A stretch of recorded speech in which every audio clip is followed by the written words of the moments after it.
দীর্ঘদিন ধরে নারায়ণগঞ্জ আওয়ামী লীগে চলছে সাংগঠনিক বন্ধ্যাত্ব। প্রায় 2 দশক দলের কাউন্সিল বা সম্মেলন হয়নি। শামীম ওসমানের আধিপত্য ধরে রাখতে দলের কেন্দ্রীয় নেতাদের কেউ কেউ নারায়ণগঞ্জে সম্মেলনের ব্যাপারে আগ্রহী নয় বলেও অভিযোগ রয়েছে। আর দলীয় কোন্দলের সুযোগেই সেখানে অপরাধ বাড়ছে বলে মনে করেন অনেকেই। শামসুজ্জোহা এবং আলী আহমেদ চুনকা শুরু থেকেই এই দুই ভাগে বিভক্ত ছিল নারায়ণগঞ্জ আওয়ামী লীগের রাজনীতি। আধিপত্য বিস্তারের লড়াই থাকলেও সংসদ সদস্য শামীম ওসমানের বাবা শামসুজ্জোহা এবং মেয়র সেলিনা হায়াত আইভীর বাবা আলী আহমেদ চুনকা দুজনই ছিলেন জনগণের নেতা হিসেবে পরিচিত। এই দুই পরিবারের লড়াই ভিন্ন মাত্রা পায় 80-র দশকে।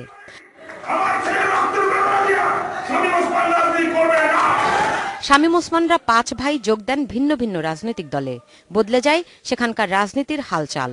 শুধু এলাকায় নয়, সারা দেশে ওসমান পরিবার গডফাদারের পরিচিতি পায়।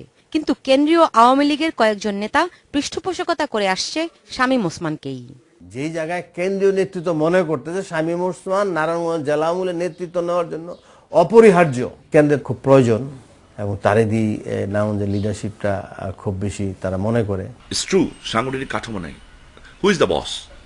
এখন এরকম অভিযোগ আমরা পাচ্ছি যে যদি কাউন্সিল হয়, সম্মেলন হয়, স্থানীয়ভাবে আপনার পক্ষে সেরকম সমর্থন থাকবে না বলে কেন্দ্র থেকে আসলে সম্মেলন বা কাউন্সিলের আয়োজনই করছে না। আমি যখন প্রথমবার এমনি দাঁড়িয়ে গেছিলাম, যারা এই কথাটা বলছেন তারা ভোট পেয়েছিল 5টা, আমি পেয়েছিলাম 130টা। আসলে মাঠ পর্যায়ের কর্মীরা কিন্তু একসাথে আছে। মাঠ পর্যায়ের কর্মীদের মধ্যে কিন্তু বিভেদ নাই।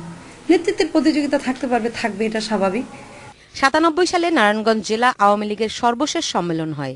নাজমা রহমান সভাপতি এবং শামীম ওসমান সাধারণ সম্পাদক নির্বাচিত হন। 47 সদস্যের সেই কমিটির এখন আর অস্তিত্বই নেই।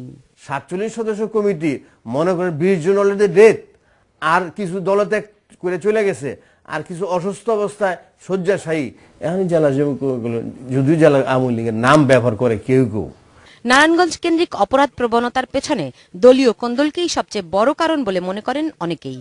সবাই তো বলে যে নারায়ণগঞ্জে আপনাকে বলে গডফাদার, বলে যে আপনি যদি রাজনীতি থেকে সবকিছু থেকে দূরে সরে যান তাহলেই নাকি নারায়ণগঞ্জের অবস্থা ভালো হয়ে যাবে।